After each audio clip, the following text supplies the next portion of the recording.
Killer's fate. The river remembers everything. Summary. On a cold, dreary evening in January 1992, Ethan, a desperate and debt-ridden man, faced the fury of Mr. Norman, an old fishmonger to whom he owed money. With no way to repay the debt and drowning in addiction, Ethan's mind gave birth to a chilling plan to murder Norman and erase the evidence forever. That night, under the cover of a relentless storm, Ethan committed the heinous crime, disposing of Norman's body in the river. Days later, whispers of Norman's disappearance spread through the village, but Ethan's sins refused to be buried. Ghostly whispers haunted his nights. Visions of Norman's lifeless face plagued his days, and the stench of death crept into his home. The river, which swallowed Norman, seemed to come alive, delivering chilling omens. When his young son unknowingly brought home a muddy sack holding a horrifying secret, Ethan's fragile sanity shattered. In a desperate attempt to silence the curse, Ethan was consumed by the same river, his body found twisted in eternal terror. The river never forgets justice came, slow and merciless. Part 1. The Debt Collector. The wind clawed through the streets of the small village, carrying the sharp bite of January's cold. Winter always felt harsher here, suffocating and gray, a reflection of the desperation that weighed on Ethan's shoulders. He walked with his head low, his gaunt face partially hidden beneath a threadbare scarf, hands stuffed deep in his coat pockets. His thoughts churned like a storm, louder than the howling wind. Ethan had once been strong, handsome even. A man with dreams. A wife who loved him, and 2 sons who idolized him. But dreams had turned to ash. Addiction had gnawed at his life, hollowing him out until he became little more than a man-shaped shadow. Now, there was only one thought that consumed him: the debt. That morning, the threat had come. Mr. Norman, the aging fishmonger with sunken cheeks and a cruel glare, had cornered Ethan in the alley near the market. Ethan Norman's voice rasped like rusted metal. "Time's up. You owe me $2 million, and I want it back. I just need a little more time." Ethan's voice cracked. He tried to hold Norman's gaze, but the old man's cold stare pinned him down. "More time," Norman barked, a harsh laugh, the sound sharp as a knife. "It's been 2 months. You said it was for your boy, your sick boy, but I've seen what you do. You think I don't know where my money went?"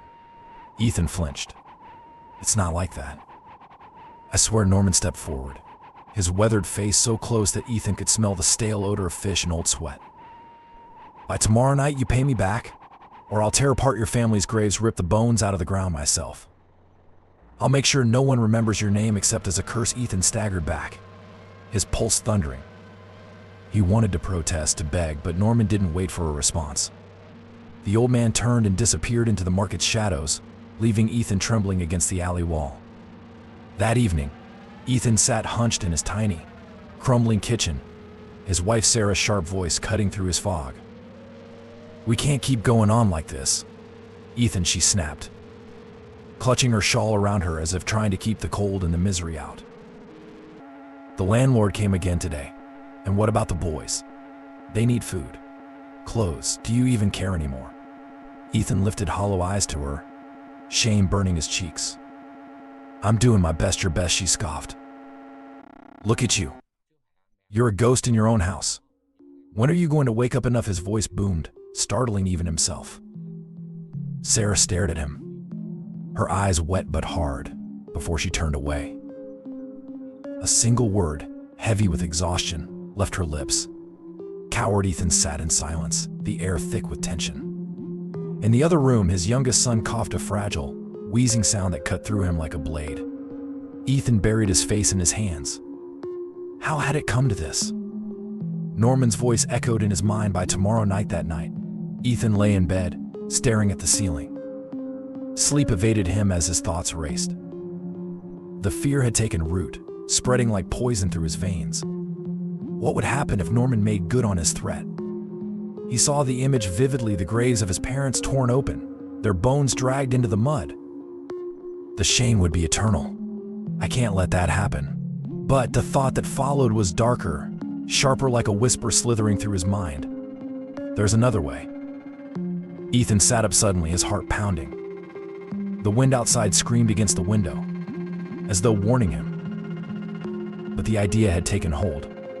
He couldn't face Norman tomorrow. The debt was too much, the humiliation unbearable. But if Norman were gone, if Norman were dead. Ethan pressed his fist to his temples, shaking his head violently. No, I can't. I won't, but the whisper persisted, growing louder with every hour that passed. The twisting thought, by the time dawn painted the sky a bruised gray, Ethan was resolved. His reflection in the cracked mirror startled him. Pale skin clung to sharp cheekbones, dark hollows framing his bloodshot eyes. He looked less like a man and more like a thing hunted to the brink of death. He dressed in silence, ignoring Sarah's groggy questions.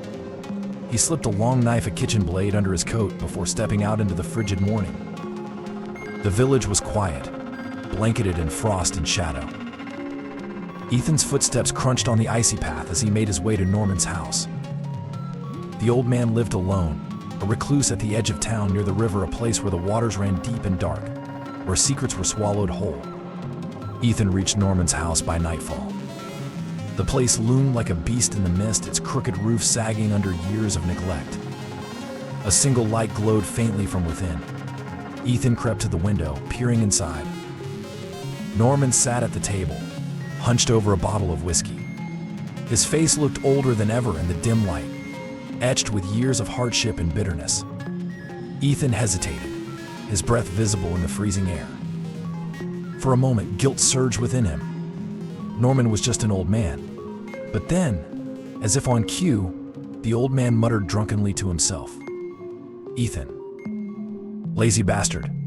Ruin his family. The words cut through Ethan's resolve like a hot blade. Rage bubbled up, washing away the guilt. Do it. End it now. With trembling hands, Ethan gripped the knife and pushed open the door. The murder. Norman looked up, bleary-eyed. Who's there? Ethan lunged. The blade pierced flesh with a sickening sound, soft, wet, final. Norman gasped, his eyes wide in shock as blood seeped through his shirt. He tried to speak, but no words came. Ethan pressed harder, his teeth gritted, his heart hammering. The old man's body twitched once, then went still. For a long moment, the only sound was the wind outside and Ethan's ragged breathing. The knife clattered to the floor, slick with blood. Ethan stumbled back, staring at the lifeless form crumpled on the ground. The pool of red widened, spreading across the wooden floor like a shadow. What have I done? The room seemed to close in on him, the walls pressing tighter and tighter. He had to get rid of the body. The river knows. Ethan worked quickly, his hands trembling as he bundled Norman's body into a sack. He dragged the heavy load toward the river, the muddy path slick beneath his feet. The wind howled louder now, whipping through the trees as if crying out in warning. The river came into view, dark and endless, its waters churning with hidden currents. Ethan staggered to the edge and heaved the sack into the depths. It sank with a splash, the ripples spreading outward like a curse. He stood there for a long time, staring at the spot where the body had disappeared. The wind carried whispers now, faint but unmistakable. The river knows Ethan. It always knows. Ethan turned and ran, but no matter how fast he fled, the whispers followed. Part 2. The twisting thought. The day crawled by like a dying thing, heavy and silent. The walls of Ethan's tiny house seemed to press inward, suffocating him with each passing minute. Outside, the winter storm had begun to gather strength. Black clouds loomed low, their swollen bellies hiding the sun entirely. A harsh wind rattled the windows, as if the world itself had begun to whisper warnings Ethan refused to hear. But inside his mind, a storm much darker raged, a silent, unrelenting tempest. Norman's voice echoed in his ears again and again, haunting him. By tomorrow night, you pay me back, or I'll rip apart your ancestors' graves myself. The words sank into his bones, turning his body heavy with dread. Ethan sat in his small kitchen, his hands trembling as he gripped a chipped coffee cup. The drink had gone cold hours ago, but he couldn't bring himself to let it go. His thoughts were like shadows, crawling up the walls of his brain, black, shapeless, suffocating. How had it come to this? For years, Ethan had fought the world, clawing for survival. He once had a job, steady, respectable work as a carpenter. He once had a family that smiled at him without suspicion in their eyes. But then the needle came, whispering sweet relief. At first, it was just a way to ease the burden, a way to breathe when life had his neck under its boot. Now it had him. It owned him. And because of that, Mr. Norman owned him too. Ethan buried his face in his hands, his breath shallow, his mind spiraling downward. "You owe $2 million. The number screamed at him. Where would he find that money? Sarah, his wife, had long stopped believing his promises. The house was bare, nothing left to sell. And God, the shame of it. The neighbors already whispered about Ethan like a ghost of a man who still wandered the streets. His son's voice drifted from the next room, a small cough, a faint question for his mother. "Mom, is Dad okay?" Sarah's tired response was muffled, but Ethan heard the tension in her tone. His chest tightened. His youngest boy, Danny, was sick. Norman's money, once borrowed under the pretense of saving Danny, had vanished into Ethan's arms instead, every last penny. He squeezed his eyes shut. The guilt was crushing. "Stop it," he whispered to himself, his voice ragged. "Just stop it." The voice in his head wouldn't listen. $2 million. By tomorrow. The thought echoed endlessly until it became unbearable. And then, like a serpent slithering out of the shadows, a new voice rose, quiet at first, dangerous in its stillness. "There's another way." Ethan flinched, his eyes snapping open. The kitchen around him looked distorted, like he was seeing it through rippling water. For a moment he thought someone had spoken aloud, but no one was there. "What, there's another way?" The voice whispered again, curling around his brain like smoke. "If Norman's gone, the debt dies with him." "No," Ethan gasped, shaking his head violently. "No, I can't. You can," the voice hissed, insidious and calm. "What choice do you have?" Ethan stumbled to his feet, the chair scraping across the floor. He staggered into the narrow hallway, his heartbeat thundering in his ears. The wall seemed closer than before, the storm outside louder. It screamed against the house like an animal trying to get in. "Get out of my head," he muttered, clutching his temples. "Please, just leave me alone." But no matter how hard he begged, the thought stayed twisting tighter and tighter around him, like invisible chains. Hours passed. Ethan sat on the edge of his bed, staring at nothing. Darkness had swallowed the house whole. Sarah had taken the boys to sleep, their faint breathing the only signs of life in the suffocating silence. Outside, the storm had arrived in full force. Wind howled through the cracks in the walls, rain lashed against the windows, and distant thunder rumbled like the growl of an angry god. Ethan's mind was a battlefield, one side pleading for him to stop, the other whispering promises of escape. His eyes drifted to the small wooden chest at the foot of the bed. Inside, he knew, was his old carpentry knife. Long, sharp, and heavy. "It's wrong," he whispered, his voice breaking. "I'm not that man." "But what choice do you have?" The voice returned, softer this time, almost tender. "It's him or your family. Do you want your children to starve? Do you want Sarah to hate you even more?" Ethan's jaw clenched. The voice was cruel, because it was true. If Norman followed through with his threat, Ethan would be nothing more than a curse to his family, a man who couldn't even protect the dead. "Just one night," the voice murmured. "One act, and it's over. The storm will hide everything. No one will know." His breath grew shaky as his trembling hands reached for the chest. He hesitated, his reflection staring back at him in the window. A man no longer recognizable. A man teetering on the edge of damnation. "God forgive me," he choked, as his fingers closed around the knife's worn handle. Ethan didn't remember leaving the house. The next thing he knew, he was outside, the storm tearing at his coat as he stumbled down the path toward Norman's home. The wind roared like a beast, drowning out his thoughts. Every step felt heavy, as though unseen hands were pulling him back, pleading with him to turn around. But Ethan pressed on, the knife hidden beneath his coat, the rain soaking him to the bone. Norman's house appeared through the mist, a crooked structure near the river, its windows dark save for a faint flicker of candlelight.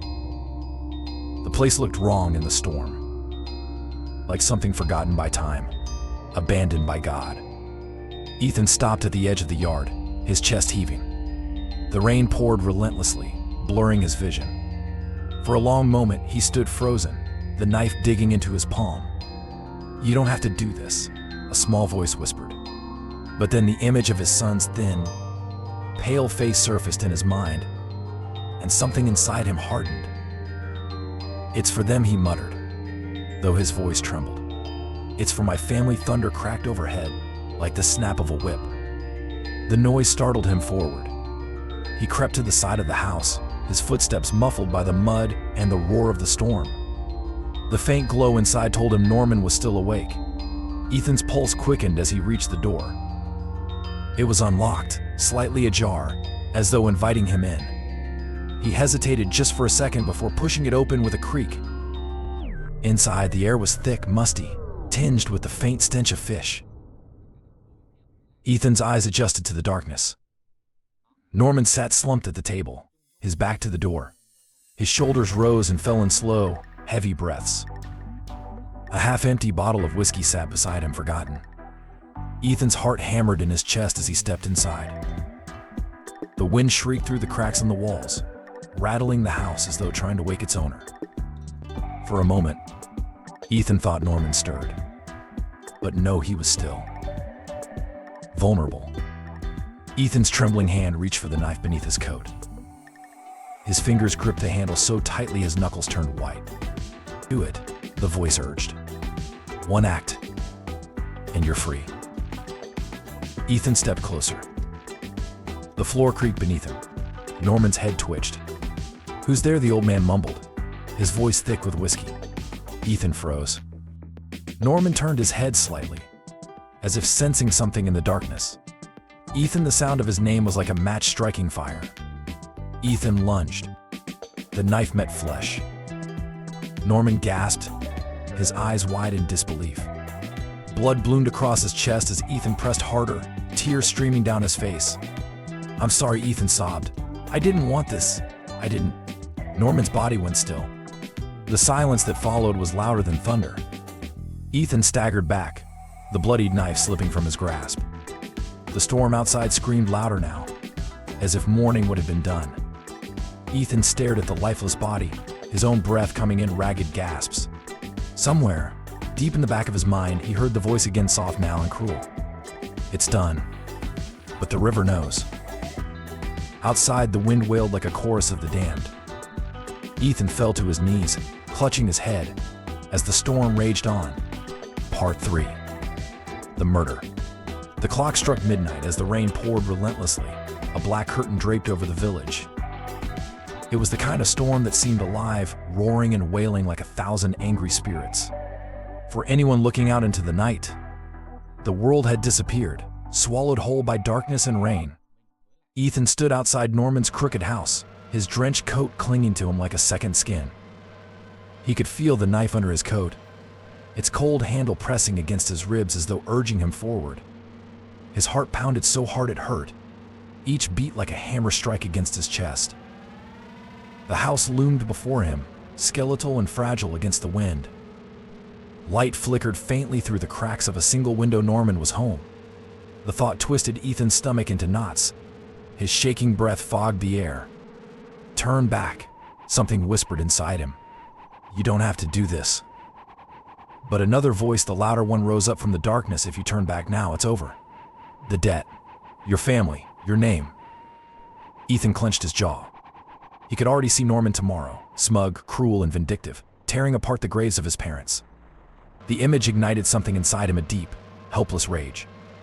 "It's for them," he told himself again, though the words rang hollow. Thunder cracked overhead, and Ethan pushed the door open. The interior of Norman's house was oppressive, choked with the musty stench of rotting wood, damp earth, and something else, something darker. Ethan stepped in, his shoes squelching against the wet floor.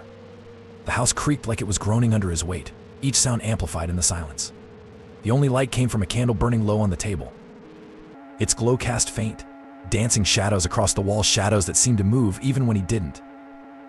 The firelight caught on dust particles swirling like tiny ghosts in the air. Ethan's breath was shallow, his throat tight as he looked ahead. Norman sat slouched in his chair at the far side of the room. A bottle of whiskey sat beside him, half empty, its rim smeared with the old man's fingerprints. The faint, guttural sound of his snores reached Ethan's ears. He was asleep. Vulnerable. Ethan's fingers grazed the knife inside his coat. Each step toward the old man felt like a lifetime.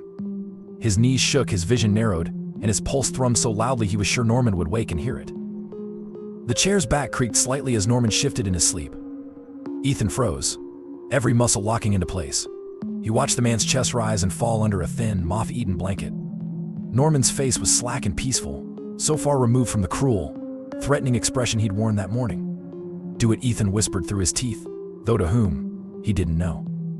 The room seemed to be holding its breath along with him. The storm outside battered the house, the wind shrieking through unseen cracks in the walls. It was as if the night itself was screaming, trying to stop what was about to happen. But Ethan's hand was already moving. He pulled the knife free, its blade glinting faintly in the candlelight. It felt impossibly heavy in his trembling grip, his knuckles bone white. For a fleeting second, he saw his reflection in the blade hollow eyes, a face contorted by fear and desperation. "God forgive me," he choked, and before the thought could take root, he plunged the knife down. The blade struck with a sickening thud, sinking deep into Norman's chest. The old man jerked awake, his mouth opening in a silent, strangled cry. His eyes snapped open wide and horrified as the pain bloomed across his body. His trembling hands clawed weakly at Ethan's arm, his whiskey bottle tumbling to the floor with a crash. "No, no," Norman sputtered, blood bubbling at his lips. His body writhed, his chest heaving against the blade that pinned him. Ethan's own breath came in ragged gasps, tears mixing with the rainwater dripping from his hair. "I'm sorry," he sobbed, his voice trembling. "I'm so sorry." He pushed harder, the knife sinking further into flesh. A low, wet groan escaped Norman's lips as his movement slowed. His fingers went limp, his head tilting awkwardly to the side. The candlelight flickered, its glow dancing across the lifeless, glassy stare fixed on Ethan. The room fell silent. For a long moment, Ethan stood frozen, his chest heaving. The storm outside seemed to grow louder as though it knew, screaming accusations at him. Thunder cracked like a gunshot, rattling the windows. Norman's blood pooled across the floor, mingling with the spilled whiskey. Its dark, metallic scent filled the room, clawing its way into Ethan's lungs. He staggered back, his hand releasing the knife, which now jutted grotesquely from Norman's chest. "What have I done?" The question echoed endlessly in his mind, louder than the storm, louder than his heartbeat. His vision blurred with tears as he stumbled to the door, but he stopped. The body. He couldn't leave it here. Ethan moved like a puppet whose strings had been cut, jerky and clumsy as he grabbed the blanket off the chair and wrapped it around Norman's body. The old man's limbs felt stiff and unyielding, heavier than they had any right to be. Ethan fought back a wave of nausea as he bundled the corpse into a shapeless heap, the blanket quickly darkening with blood. With every tug, every drag, the floor groaned in protest, and Ethan's ears rang with phantom sounds. Was that a voice? A whisper? The house seemed to breathe around him. Somewhere in the distance, he thought he heard footsteps, or maybe it was just the wind. The front door creaked open, and the storm's roar swallowed him whole. Ethan pulled the bloodied bundle across the muddy yard, his boots sinking into the wet earth. Rain pelted his face, mixing with sweat and tears. He could barely see through the darkness, but he knew where he was going. The river. It lay at the edge of Norman's property, a black, churning beast swollen with rainwater. Ethan's legs ached with every step as he dragged the body closer. The mud fought him, clinging to his feet like hands trying to pull him down. His lungs burned, his entire body trembling with exhaustion. Finally, the river appeared before him. Its surface rippled violently, crashing against the banks as though it, too, rejected what Ethan was about to do. He knelt at the edge, his knees sinking into the mud. "This is over," he whispered hoarsely, his voice barely audible above the rain. "This ends tonight with one last effort." Ethan pushed the body forward. The blanket uncoiled as it fell, revealing Norman's pale, bloodied face one final time before it struck the water. The splash was deafening, loud enough to drown out the storm itself. Ethan watched as the bundle sank slowly into the river's depths, the current pulling it farther and farther away. Ripples spread outward, almost unnaturally, like the water had swallowed something sacred. Ethan stayed there, kneeling in the mud, staring blankly into the river as though waiting for something. The rain fell harder, soaking him to the bone, but he didn't move. The water was empty now, the surface calm again, unnaturally so. It was done. But as Ethan staggered to his feet, the wind carried something to him, faint and terrible. It was the sound of a whisper, soft and fleeting, but unmistakable. The river nose Ethan turned sharply, his eyes scanning the darkness, his breath frozen in his chest. There was no one there. The whisper had come from nowhere. And yet, as Ethan stumbled back toward his house, one thought followed him through the rain and the storm, chilling him to his very soul. The river knows. And it remembers. Part 4. The Whispering Shadows. Days turned into a blur after that night, the night Ethan dragged Norman's lifeless body to the river and threw it into the hungry waters. But for Ethan, time didn't pass like it did for others. It felt stretched, unnatural, like a fog had settled over his world. Nothing tasted real. Nothing felt right.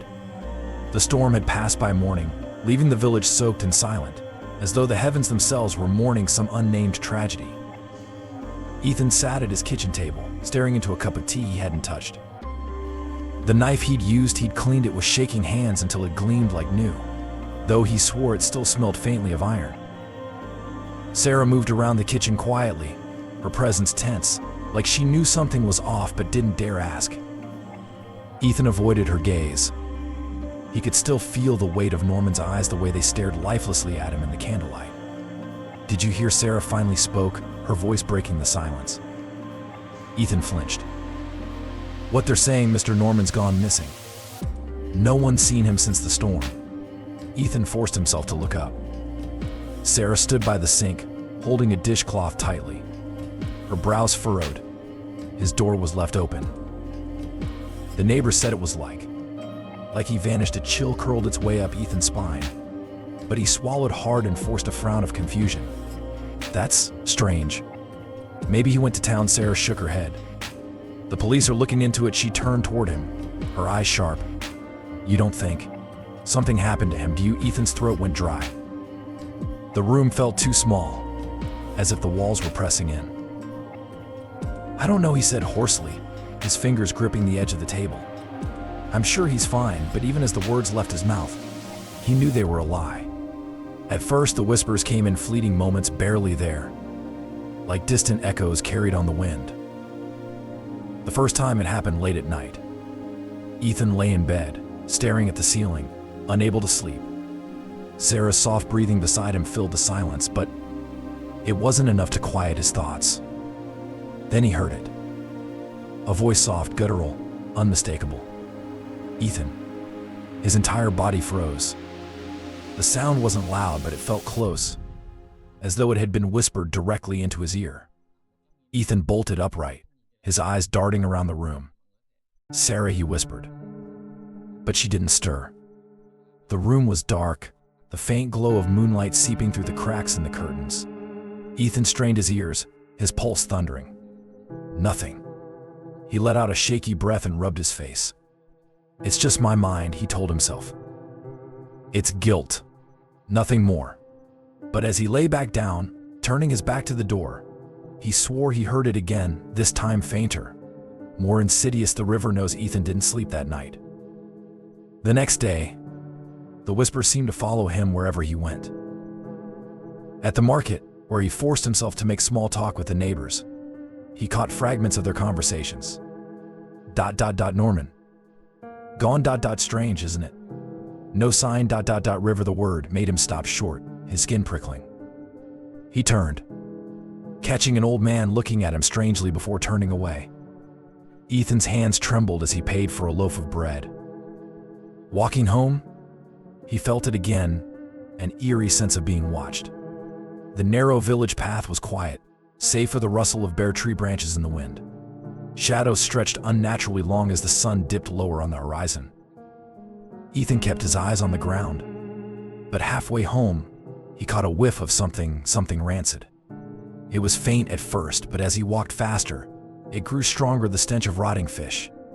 He gagged, covering his nose as he looked around, but there was nothing. No stalls, no market. Just the empty path and the sound of leaves skittering across the ground. The smell lingered until he reached his front door. The following nights were worse. The whispers grew louder, slipping out of the darkness as though the shadows themselves were speaking to him. At night, Ethan would wake to the sound of wet footsteps outside his window, pacing back and forth.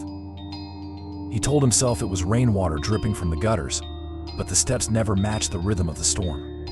And always, the voice returned, the river knows. Ethan stopped sleeping entirely. His eyes grew bloodshot, his skin pale and clammy.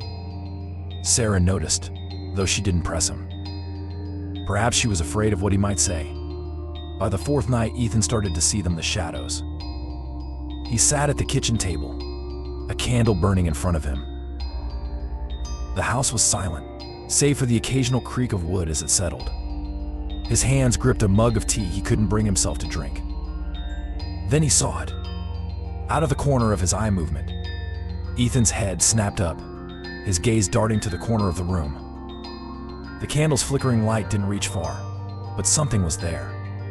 A shadow, darker than the rest, stretched long across the wall. It moved.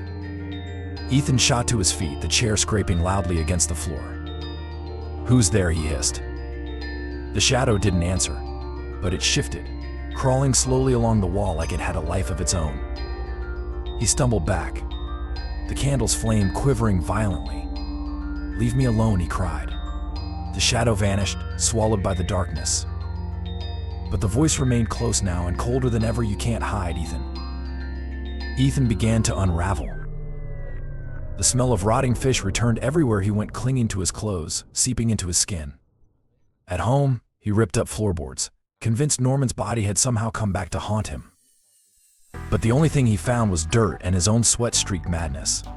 During the day, he avoided the river. He couldn't bear to look at it.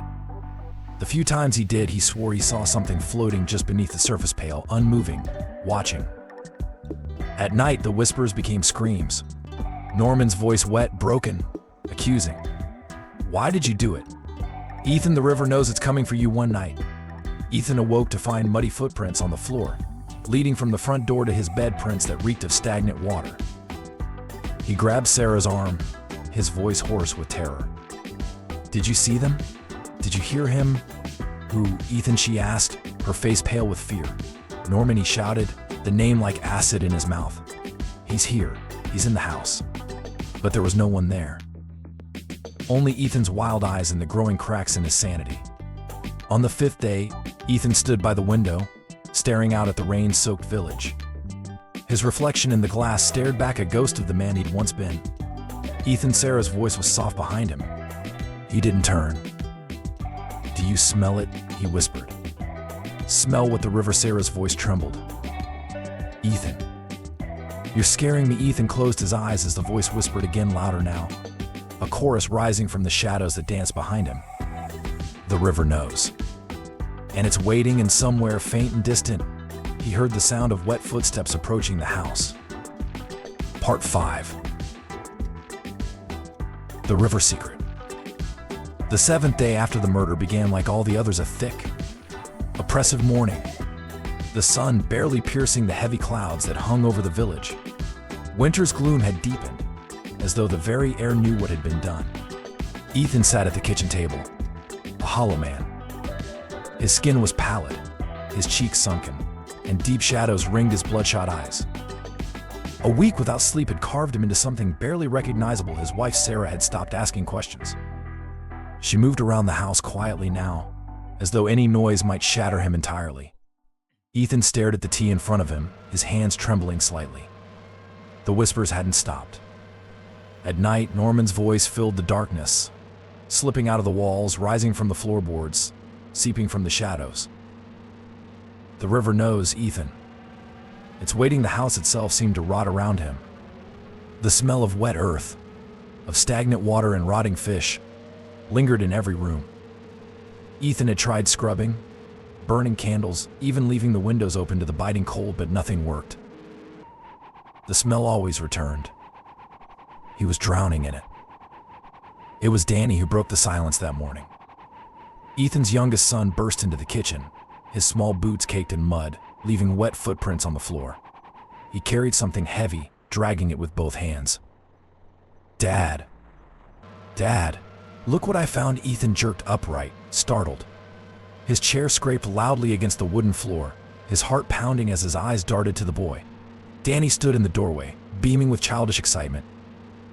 In his hands, he held a sack of filthy, mud-soaked bundle that dripped onto the floor.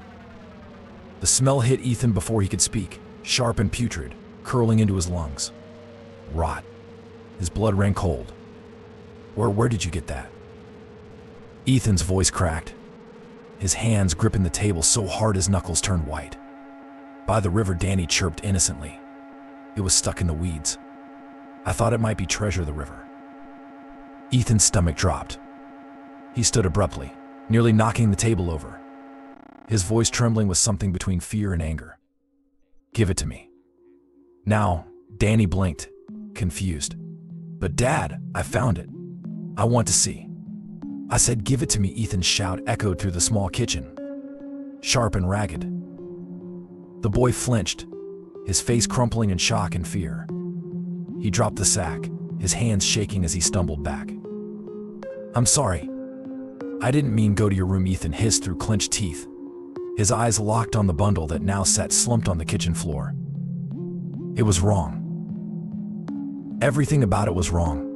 Danny's small footsteps retreated hurriedly, and the door to his room clicked shut. The house fell silent again, except for the sack. It sat there, a grotesque thing, its edges darkened with mud and something darker, something red. A trail of water leaped from it, spreading across the floor like veins of blood. The smell of rot hung heavy, so strong it made Ethan gag. His chest heaved as he crouched beside it, hands shaking violently. "Don't open it," a voice whispered in the back of his mind. "You already know." But he had to. With trembling fingers, Ethan reached for the sack and pulled at the wet knot that bound it shut. The rope slipped loose with a sickening squelch. Slowly, terrifyingly, he peeled back the folds of fabric, the mud sticking to his skin as though it refused to let go. And then he saw it. A hand. Norman's hand. Pale, bloated, lifeless. The fingers curled unnaturally, the skin waterlogged and peeling away in places. The nails were caked with dirt, as if it had clawed its way through the earth itself. Ethan's breath caught in his throat, and for a moment, the world tilted. He stared, paralyzed, unable to look away as his mind screamed, "No, no, no, no." The hand was pointing at him. Ethan stumbled back, knocking over a chair as he fell to the ground. The sound of it crashing barely registered over the roar in his ears.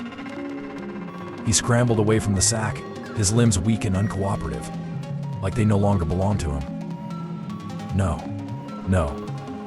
This isn't real. It's not real, but the smell was real. The weight of it in the air was suffocating, and the hand, Norman's hand, remained there, accusing him silently from the floor. "You are dead," Ethan screamed, his voice breaking. "I put you in the river." The shadows in the kitchen seemed to deepen, stretching unnaturally toward him. The sack sat still, but Ethan swore he heard something faint and wet, like the sound of mud being stirred. And then the whispers came. The river knows. Ethan's head snapped up, his wide eyes darting around the room. "Who's there?" he choked. There was no answer, but the voice came again, closer this time, low and guttural, as though it rose from the earth itself. "You can't bury the truth, Ethan." The words sent an icy spike through his chest. He staggered to his feet, his hands tangling in his hair as he backed away from the sack, his breath coming in ragged gasps. "Leave me alone. It's over. It's over." But the voice didn't listen. The river doesn't forget, and neither will I. The hand twitched. Ethan screamed. By the time Sarah found him, Ethan was sitting in the corner of the kitchen, knees drawn to his chest, his eyes locked on the sack as if it might move again. His face was pale and wet with sweat. "What happened?" Sarah's voice was sharp with fear as she stepped cautiously toward him. "Ethan." "What's going on? Don't touch it," he croaked, his voice barely above a whisper. Don't go near it." She looked from him to the sack, her expression hardening. "What is that? What's in there?" "Nothing," Ethan snapped, his voice cracking. "Just leave it alone. I'll take care of it." Sarah stared at him for a long moment, her face a mix of confusion, anger, and something else, something close to pity. Without another word, she turned and left the room. Ethan waited until he heard the sound of her footsteps fading upstairs before he moved. He couldn't let it stay here. He grabbed the sack again, this time barely able to touch it without feeling like he was burning. The hand inside seemed to weigh more than the world itself. He staggered out the door into the freezing air, the rain beginning to fall again in icy sheets. The river. He would take it back to the river. The path to the river was a blur, mud, rain, and darkness pressing in on all sides. Ethan's breath came in shallow gasps as he reached the bank. The river roared louder than he remembered, its surface dark and churning. "You can have it back," he screamed into the storm, holding the sack over his head. "Take it back and leave me alone," the wind howled. And for a moment he thought he heard laughter, low and cruel, carried on the breeze. Ethan hurled the sack into the water. It struck the surface with a sickening splash, sinking immediately into the depths. He fell to his knees, shaking violently, his breath ragged. "It's over," he whispered to himself, tears mingling with the rain on his face. "It's over," but as he knelt there, staring at the water, something shifted. A pale shape broke the surface of the river just for a moment. Norman's face, bloated, smiling. Ethan screamed, stumbling backward, slipping in the mud. The face sank again, vanishing into the black depths, but its image burned itself into his mind. The whispers returned, louder now, filling his ears until it was all he could hear. "The river knows, Ethan. And it's coming for you." Ethan staggered home in the dead of night, drenched and broken. The sack was gone, but he knew the river hadn't given up its claim. Norman's hand was just the beginning, the river knew. And it wanted more. Part 6. The haunting escalates. The days following the discovery of the sack were no longer days, they were nightmares. Time unraveled into a suffocating blur, like the edges of reality had begun to rot, much like the smell that now clung to Ethan's house. It started with the smell. At first, it was faint, a lingering stench of stagnant water and rotting fish that he could almost convince himself wasn't there. But as the hours crawled on, it grew stronger, seeping into every corner of the house, every crack in the floorboards, every breath he took. Ethan scrubbed. He scrubbed until his knuckles bled, dragging rags soaked in soapy water across the floor, the walls, the furniture. He pried open the windows and let the freezing wind tear through the house. But it didn't matter. The smell always came back thicker, more putrid, like the house itself was rotting from the inside out. On the third night, Ethan woke with a start. The room was pitch black, save for a sliver of moonlight filtering through the gap in the curtains. Sarah slept beside him, her breathing steady and soft, but something else had pulled him from his restless dreams. A sound. It came from downstairs. Thud. The noise was soft but deliberate, like something heavy had been dropped onto the floor. Ethan sat up, his heart pounding in his chest. He strained his ears, waiting, his body stiff and trembling. For a moment, there was nothing but silence. Then thud. Thud. Thud. It wasn't just a sound, it was footsteps. Slow, heavy, wet. Ethan's breath hitched as he slid out of bed, his bare feet touching the icy floor. The sound continued, each step measured and deliberate, like someone or something was pacing slowly below. He crept toward the door, careful not to wake Sarah, and gripped the handle. His palms were slick with sweat. The wood groaned softly as he pulled the door open, and the hallway beyond stretched into darkness. The sound stopped. For a moment, everything was still. Ethan froze, his breath caught in his throat, his ears straining for any movement. The house held its breath, as though it too was listening. Then the voice came. Ethan, it was faint, a rasping whisper rising from below, but it was unmistakable. The voice sent a spike of cold terror through his chest, freezing him to the spot. The river knows Ethan. It always knows. Ethan staggered backward, slamming the bedroom door shut and pressing his back against it. His breathing came in ragged gasps, his chest heaving. "No," he whispered, his voice shaking. "No, it's not real.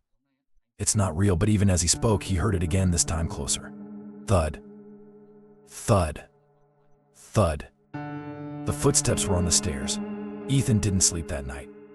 He sat in the corner of the bedroom with his knees drawn to his chest, staring at the door, waiting. But the footsteps stopped just outside and never came in. By morning, Sarah found him still there. "What are you doing?" she asked, her voice soft with worry. "Nothing," Ethan muttered, avoiding her gaze.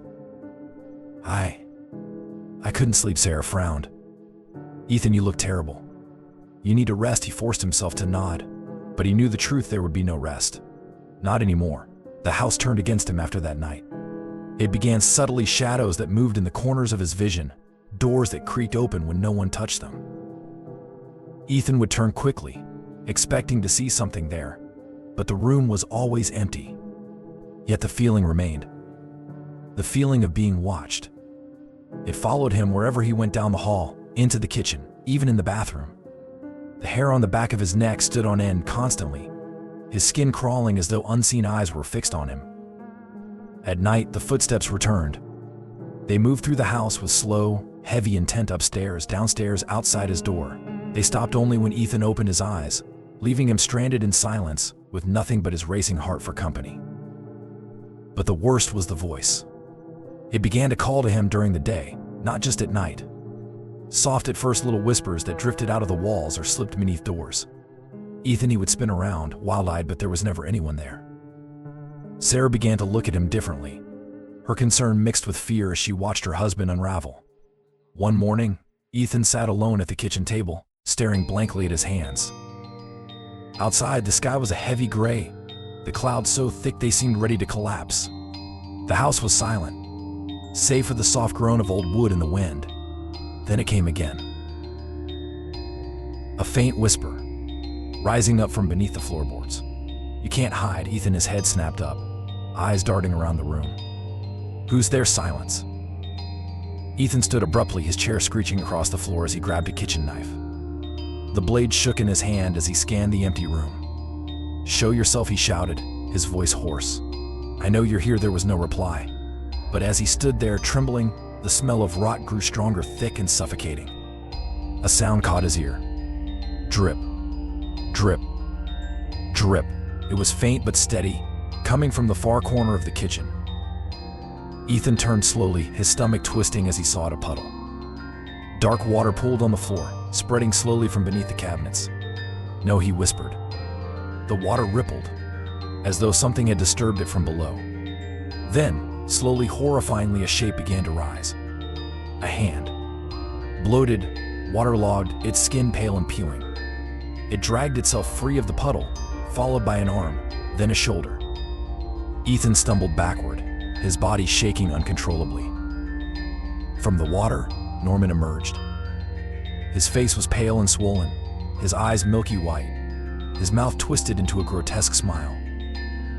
Water dripped from his tattered clothes, pooling on the floor as he stood, impossibly tall, in the center of the kitchen. "Ethan," Norman's voice gurgled, thick and wet. "The river knows," Ethan screamed. He turned and ran, stumbling through the house, his bare feet slipping on the wet floor.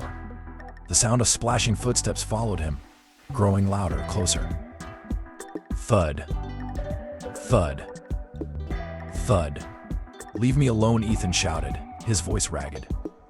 "You're dead," but Norman's voice followed, rising above the storm outside, echoing through every room, every wall. "You can't hide, Ethan. The river remembers. The river never forgets." Ethan collapsed on the floor, clutching his head as the whispers turned into screams, the voice filling every corner of his mind. "The river knows. The river knows. The river knows." By the time Sarah found him, Ethan was curled in the corner of the living room, trembling violently. The kitchen was soaked, a dark puddle still spreading across the floor. "What happened?" Sarah demanded, kneeling beside him. "Ethan, what's wrong with you?" He looked up at her, his eyes wide and filled with terror. "He's here," he whispered. "Norman, he's here." Sarah frowned, her face pale. "Ethan, you need help." "You're not well," but Ethan grabbed her arm, his grip desperate. "You have to believe me," he shouted. "He won't leave me alone. The river, he's here because of the river." Sarah pulled away, fear flickering in her eyes. "Stay away from me," she said softly before leaving the room. Ethan sat alone in the silence, his body shaking uncontrollably. The whispers had stopped, but he knew they would come again. The river knew.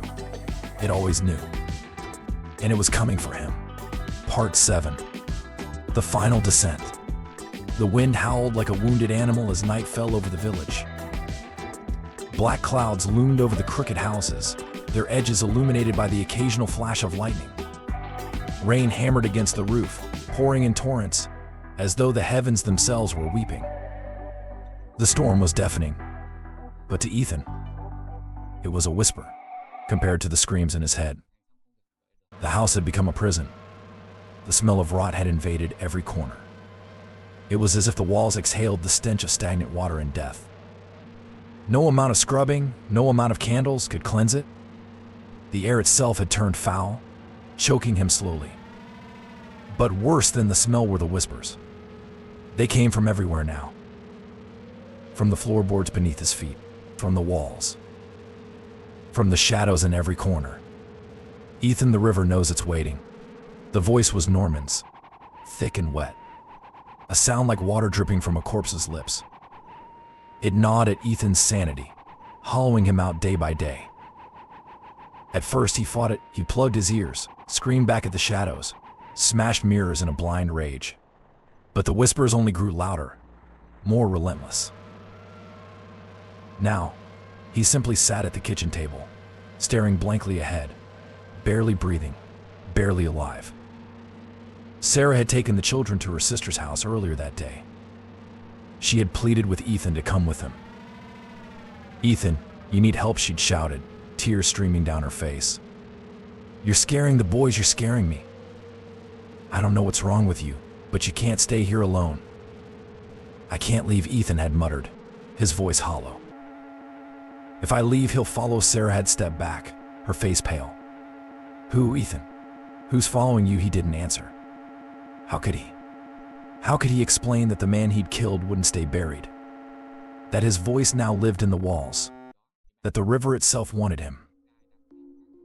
Eventually, Sarah left, the children's frightened faces peeking out from behind her coat. The door had clicked shut, and Ethan was alone. Now, as the storm roared outside, Ethan sat in the dim kitchen. The candle on the table had nearly burned out, its weak flame dancing against the draft. His eyes were sunken, his face hollow, his body unmoving, except for the occasional twitch of his fingers. Then he heard it. The sound of footsteps, wet, heavy, deliberate. Thud. Thud. Thud. Ethan's head snapped up, his blood running cold. The footsteps echoed from the hallway. Slowly, mechanically, he turned toward the sound. From the shadows at the edge of the room, a shape began to emerge. Norman. Water dripped from his bloated form, pooling onto the floor as he stepped forward. His face was pale and swollen, his lips curled into a grotesque smile. His eyes, those milky, lifeless eyes, locked onto Ethan's.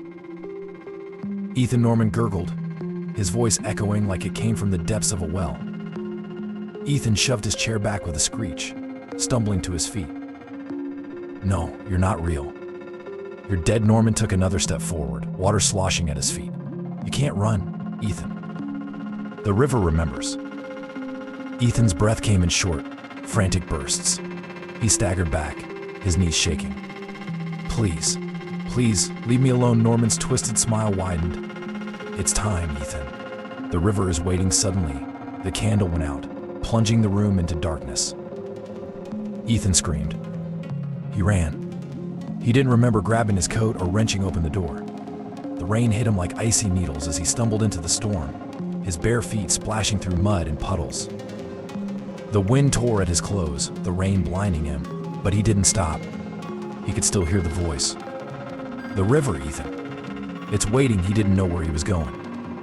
His legs carried him forward, down the slick, winding path that led out of the village. The storm swallowed the world around him, turning everything into a chaotic blur of darkness, water, and wind. Trees loomed like skeletal sentinels, their branches clawing at the sky. And through it all, the whispers followed him. The river knows it's waiting. Finally, Ethan reached the river. It stretched before him, dark and endless, its surface rippling violently under the storm's assault. The wind screamed through the trees, and the rain battered the earth, but the river was louder. Its roar filled his ears, drowning out even the whispers. Ethan fell to his knees at the riverbank, his body shaking uncontrollably. The mud sucked at his feet, pulling him closer, closer to the edge. "I'm sorry," he screamed into the void, his voice hoarse and broken. "I didn't mean to do it. I didn't mean." The storm seemed to answer him, thunder splitting the sky like a whip crack. Lightning flashed, illuminating the water for a heartbeat. And in that brief, electric glow, Ethan saw them. Faces. Dozens of them, pale and bloated, just beneath the surface. Their milky eyes stared up at him, their mouths open in silent accusation. Norman's face was there too, smiling that same cruel, knowing smile. "Come to us." Ethan clutched his head, his screams mingling with the river's roar. "No, please, I'm begging you." But the whispers wouldn't stop. They grew louder, a cacophony of voices rising from the water. "The river knows. Ethan, it's time. Come to us." The wind pushed at his back, the mud slipping beneath his knees. The river pulled him forward, its black depths opening like the mouth of a beast. Ethan staggered to his feet, his soaked clothes clinging to his body. He stared into the churning water, his face streaked with tears and rain. "I can't take it anymore," he whispered. I can't. He took a step forward. The icy water hit his ankles first, then his knees. The current pulled at him hungrily, as if it had been waiting for him all along.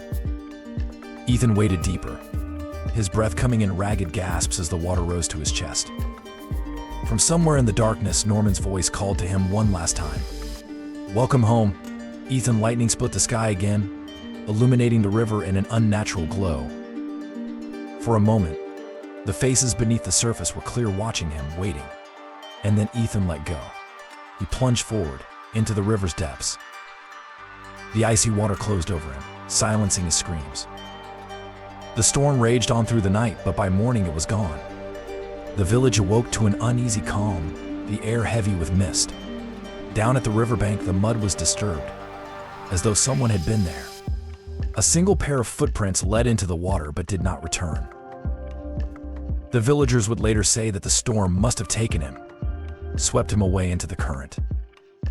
They whispered about Ethan's final days, about the madness in his eyes, the wild things he shouted about rivers and voices and ghosts, but no one ever found his body. Some say the river keeps what it takes. And on certain stormy nights, when the wind howls through the trees and the rain lashes against the earth, some claim they hear whispers rising from the water. The river knows.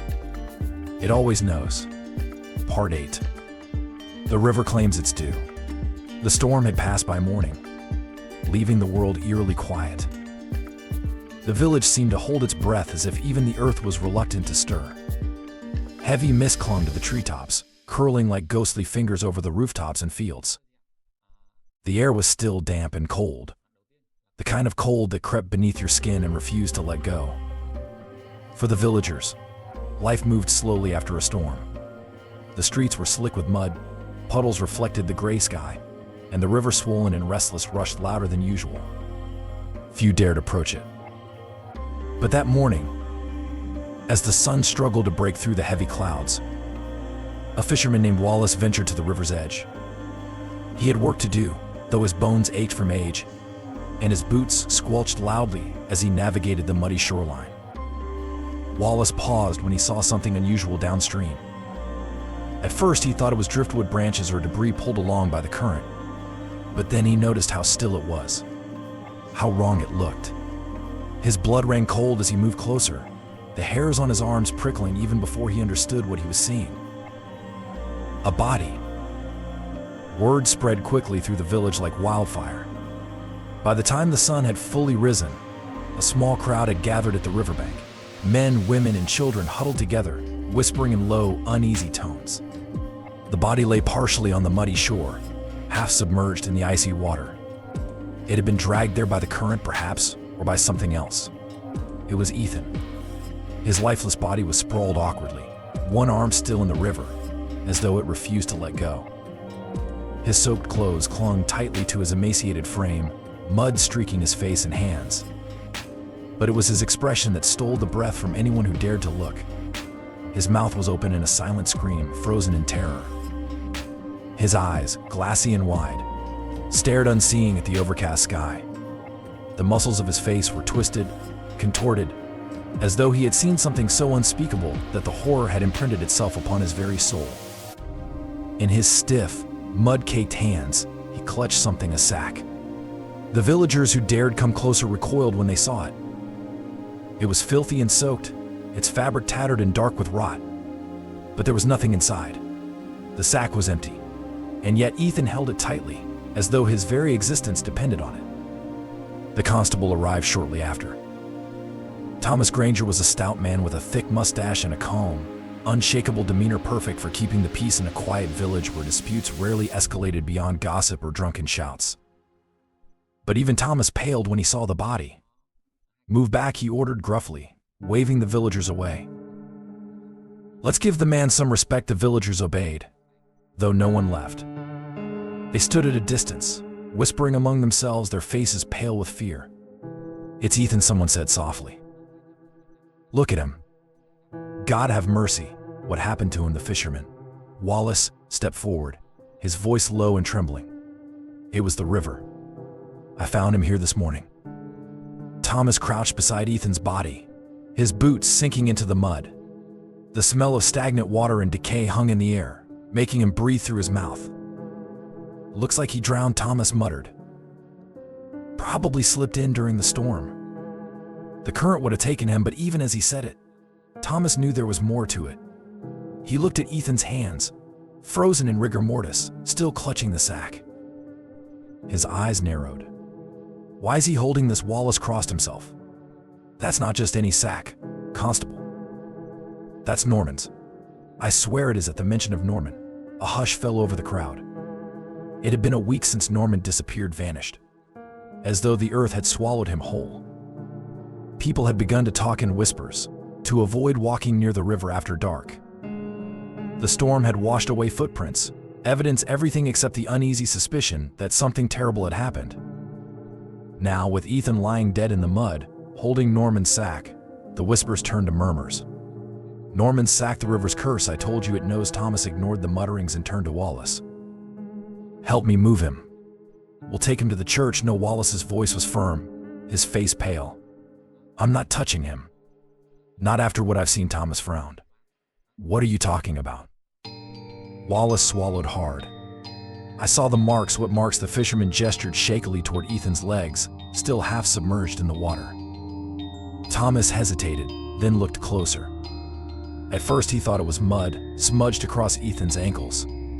But no, those were fingerprints. Dark bruises, shaped like hands, wrapped tightly around his legs. Thomas stumbled back, his heart lurching in his chest. "Impossible," he whispered. Wallace nodded grimly. "The river took him, Constable. Mark my words, the villagers buried Ethan that afternoon." The church bells rang out solemnly as men carried his body to the graveyard on the hill. A priest spoke quiet prayers, though the wind seemed to snatch his words away before they reached the heavens. Sarah stood at the front, clutching her two boys. Her face was pale, her eyes hollow. She had not cried, not yet. She simply stared at the coffin as though trying to understand how her husband, the man she once loved, had come to such an end. The villagers watched from a distance, their whispers like a swarm of insects. "They say he went mad." His house. It smelled of death, Norman's curse. "It got him, sure as anything." As the coffin was lowered into the earth, Sarah finally wept. Her sobs echoed across the graveyard, raw and broken. as the wind swept through the trees. Ethan was gone, but his story would linger like a shadow over the village. That night, the river was restless. It churned and swirled, its surface black and unforgiving beneath the moonlight. The villagers stayed inside, their doors locked and shutters drawn. Even those who didn't believe in curses or hauntings dared not go near the water. But some claimed they heard things, voices, carried on the wind, soft whispers rising from the riverbank. Ethan, the river knows. And some swore they saw a shape moving along the shore, pale and waterlogged, dragging a tattered sack through the mud. Norman, they said. Or perhaps Ethan returned to join him. The river does not forgive. It does not forget. And it always claims its due. Part 9. The curse lives on. The days after Ethan's death were marked by an uneasy silence that settled over the village like a shroud. It was as if the storm had carried something away with it, something vital, and left the world hollow in its wake. The streets were quieter, the air colder, and people walked with hurried steps, eyes averted, voices low. They avoided the river now. Even the bravest fishermen refused to cast their nets near the water's edge. Children were warned to keep away, and no one ventured close after dusk. The river had always been a part of the village, a lifeline for its people, but now it had become something else entirely, something alive, watching, waiting. It began with the whispers. Not in the way they had tormented Ethan, no. The whispers came from the villagers themselves. At first they were murmurs shared over fences and hearths, whispers exchanged in nervous tones beneath the cover of darkness. They found him by the river, holding a sack. Norman's sack, it was the river. It took him, they say it remembers. It doesn't let you go. The story spread like ripples across the surface of the water. Some scoffed at them, shaking their heads at such superstition, but others, those who had heard the river's roar in the dead of night, felt the truth settling in their bones. Old Mrs. Garvey, the village midwife, was the first to speak the words that would become legend. She had lived in the village for nearly 80 years, her face lined with the kind of deep wrinkles only time and sorrow could carve. The day after Ethan was buried, she stood in the market square, her voice rasping through the chilly morning air. "Mark my words," she croaked, her pale eyes sweeping over the nervous crowd. "The river remembers. It always remembers." The villagers stilled. Even those who had gathered to buy bread and vegetables paused to listen. Mrs. Garvey pointed a crooked finger toward the distant bend in the river, where the water disappeared behind a line of leafless trees. "The river took Ethan because he was guilty. And it'll take anyone who dares to think they can escape what they've done." "What are you saying?" someone asked, their voice wavering. "I'm saying the river doesn't just carry water," Mrs. Garvey whispered. "It carries judgment. Blood and bones don't stay buried in the current. They come back." For a long moment, no one spoke. The wind swept through the square, carrying with it the faint smell of rain and earth. Then, one by one, the villagers turned away, each muttering quietly under their breath, unwilling to look at one another. The curse settled into the village like an unwelcome guest. It was no longer just a story, it became a warning. At night, those who lived closest to the river swore they heard things, soft splashes in the water, faint whispers carried on the breeze. When the wind was just right, it sounded like voices low and wet, rising from the depths. A young boy named James, no older than 8, told his parents he saw someone standing by the riverbank late one evening. "I woke up because I heard footsteps," James whispered, his voice trembling. "I looked out my window, and there he was. A man standing in the mud. He was all wet, like he'd just come out of the water." His father frowned, trying to hide his fear. "Who was it, boy?" James shook his head. "I don't know. But he was holding a sack, Dad. He just stood there, staring at the house." His mother crossed herself. They didn't sleep for the rest of the night. One by one, stories like James spread through the village. A fisherman who strayed too close to the river at dusk claimed to see ripples forming in the water, ripples that looked like hands reaching up from below. Another villager heard wet footsteps outside his window late at night but saw nothing when he looked. And then there were the dreams. Several people began waking up in terror, their breath ragged, their sheets damp with sweat. They all spoke of the same dream. They stood at the edge of the river, the water black and endless. something stirred beneath the surface, shapes that looked like faces. Hands reached up from the depths, clutching at their ankles, pulling them closer. And as they fell forward, they heard a voice whispering in their ears, "The river knows. It's waiting." Ethan's house was the first to be abandoned. Sarah tried to stay. She spent 2 weeks wandering through its darkened halls, her eyes hollow, her spirit fractured. The boys refused to sleep upstairs.